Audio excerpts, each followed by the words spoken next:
In the following video, Maggie and I spoke extensively about the hidden dangers of the new background check. Much of what we discussed is in violation of the YouTube's new firearm policy, so we had to edit out about 10 minutes of this. You can see the complete unedited version on Patreon. That link is below.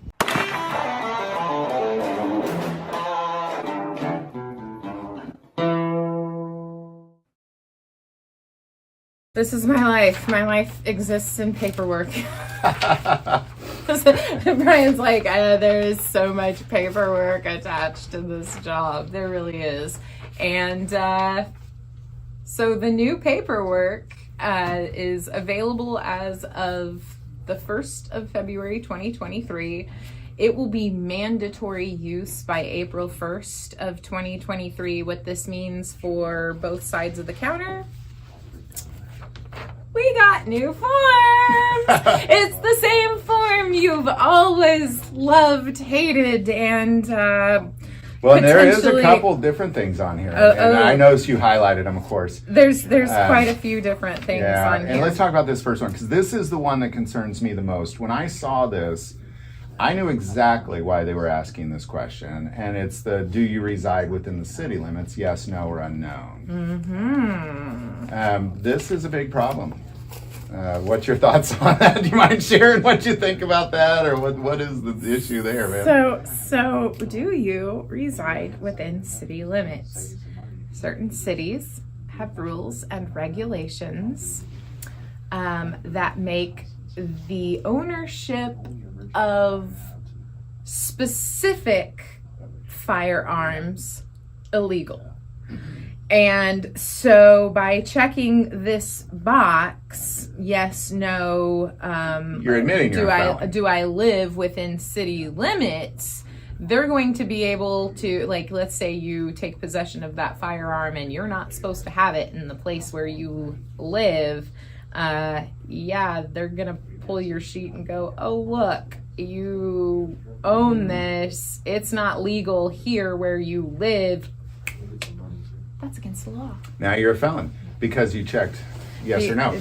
Now, and I want to give a couple examples. Like Philadelphia is a great example of this, because Pennsylvania is a very pro-Second Amendment state. But once you go into Philadelphia, it's a whole different story. Once you cross that city limit sign, there's all sorts of bans on guns. And there's also sorts of restrictions on who can have them, where you can have them, how you can have them.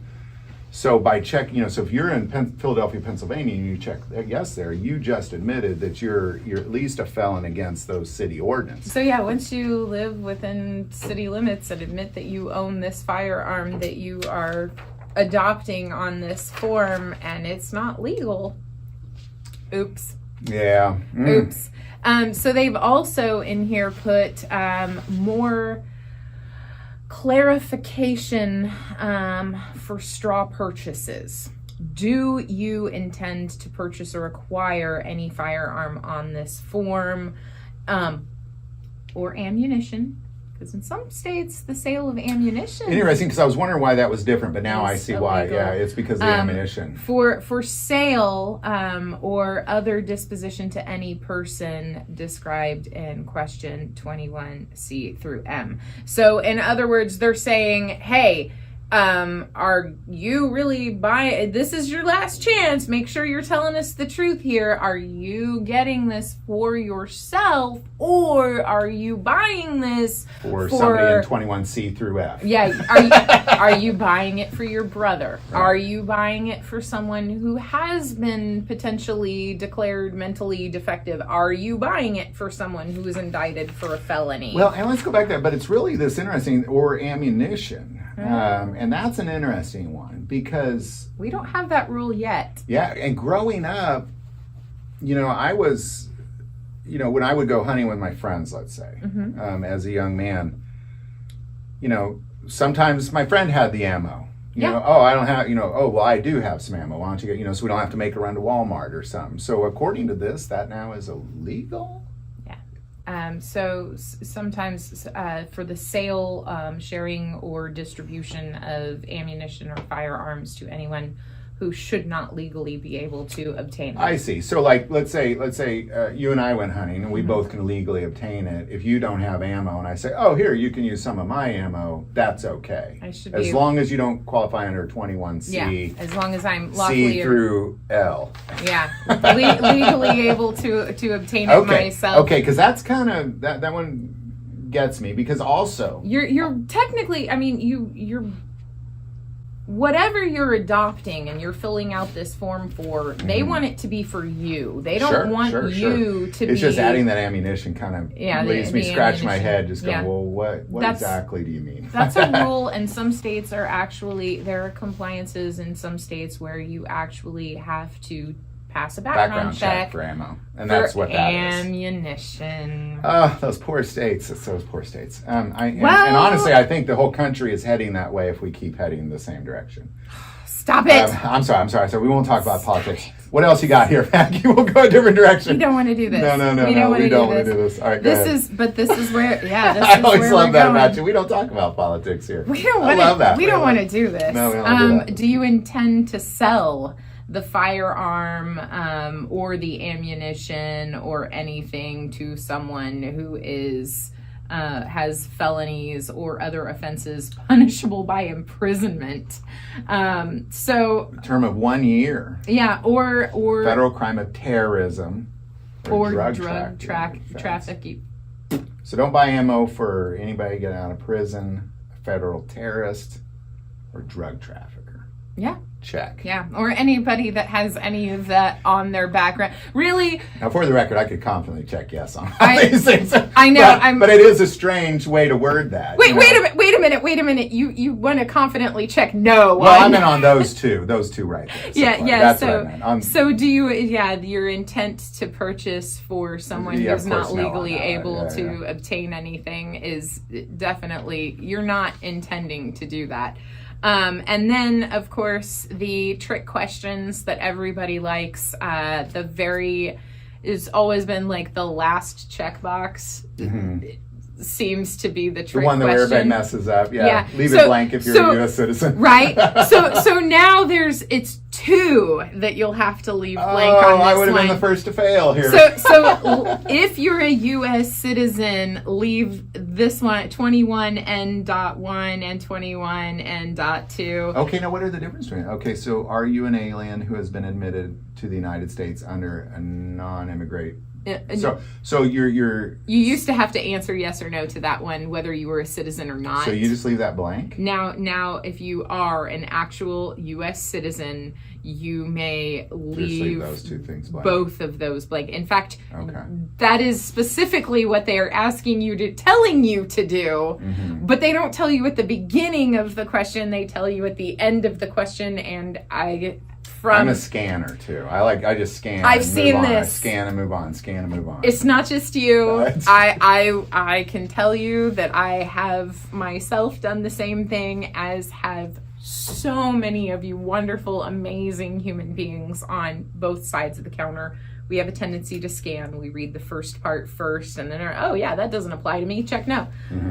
So you actually have to go slowly read through this particular one at that. And then the rest of it is more stuff for our side of the counter to comply with the 10-day transfer of firearms to individuals who are under the age of 21.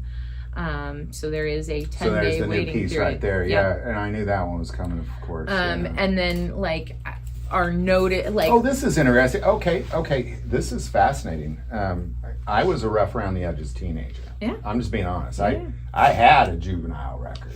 I'm just being honest. I don't have an adult record, but I did have a juvenile record. Stuff I did when I was 14, 15 years old. But it says further investigation of possible disqualifying juvenile record. Yes. So that 10-day waiting period is that. So if I'm 21, my juvenile record could hinder me. If you're under the age of 21. I'm under the age of 21. If you're under the age of 21, they will unseal your juvenile records. Ouch. That's not right. Look into you to make sure that you are going to be a qualified and capable individual to handle the responsibility of firearm ownership. So yeah, but let's think about this. There's a lot of people out there that have no permanent record on their adult record, but a juvenile record. Yeah. Well, I don't have a permanent record on my adult record, No, but I but- did have a pretty interesting juvenile record for sure. And I'm sure That's terrible. I hate that. Absolutely. That's awful because I was that guy. You know, I have a heart for people who had a hard time when they were teenagers and they're trying to turn their life around. You know? And that's just not right. That is not right. Because we all made decisions before we were 18 because we were children. Yes. And I didn't know that. This is quite terrible. But the idea is that your children should know better. Children should know better.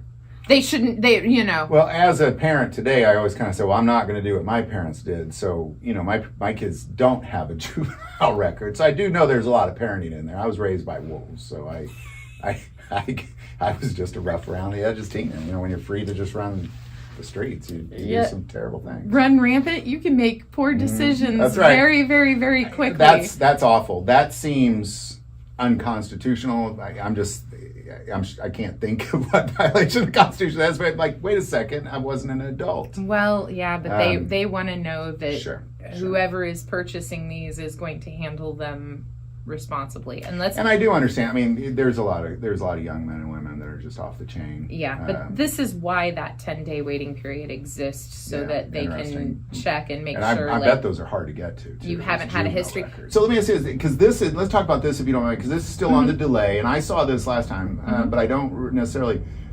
If I understand this right, it says notice of additional delay of transferee under 21 years of age received on blank date and may be transferred on blank date. Because ultimately if I understand that right, because normally before this, there was a period of time, but now that's kind of void for people 21 under. Okay, yeah. So they're going to be subject to that mandatory 10-day delay, and on our side of the worksheet, we have to mark down the communications we are receiving from the FBI, because this is the FBI's background check that we are using. It's the FBI NICS system, National Instant Criminal Background Check. So unfortunately, instant is a theory. I think it's the not government reality. Is it instant? I know it's not instant at all. But so we will have to fill out all this information about communication and how we are receiving this communication, when we received it, and if we are following any additional rules and regulations that the Brady law would allow us to transfer on such and such date. They'll have all that information for us. We will be able to give that information to the customer as well. It's like, okay, hey, mandatory delay. You knew this was going to happen. Here's the date they have set forth to be you're good to go. Your background check can finish sooner.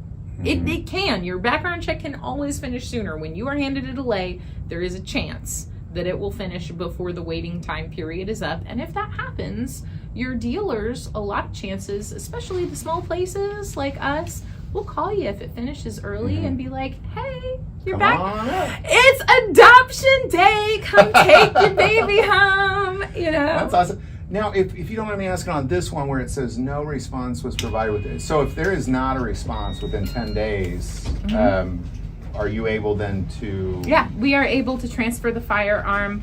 And the same thing is applied to, this was even before they set forth that 10-day waiting period. And that's why I was kind of wondering, does this change that? So apparently it does not. No, this has always been there, no response provided within the set amount of time, and you are free and clear to transfer that firearm.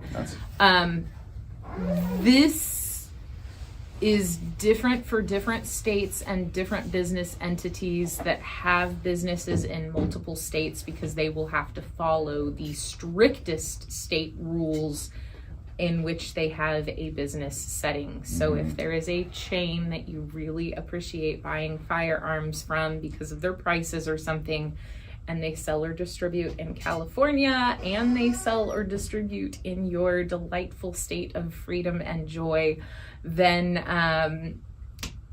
they're going to follow the stricter policy, and so maybe their rules for that business aren't going to be as nice as some of the other gun stores that you deal with. Like, they may actually not transfer you the firearm if they don't get a response or something. But you could. You could. Some places will be able to have slightly more lenient rules on this than others, but that's just your state and where you're doing business. That's well, as you see, I mean, there's so many states that just are, and cities now. Suffering. Yeah, it's just awful. Well, Maggie, gosh, thank you so much for this information. I bet it's hard to kind of deal with this all day, every day, 7 days a week, but we appreciate you sharing it with us. Thank you so much. It's cool people on this side of the counter that make it so bearable. So I'm happy to be here for you guys. Good. And I would like to add just at the end of this that there were some things we talked about, especially under the under 21. There was some dialogue we had that clearly isn't going to be able to be posted on YouTube. So if you want to see the full unedited version of this thing, because there is some information we just can't, for YouTube policy, we can't put it there. So that'll be on Patreon. But Maggie, gosh, thank you so much for this. We always appreciate you here at Gunners, and welcome us in and just sharing your wealth of information. We appreciate you, Mark. Thanks for taking the time. Thanks for going over this for people to understand a little bit better. And can't wait to see you guys next time. Absolutely. Thank you so much. You're welcome. All right. Bye-bye. Bye, everybody.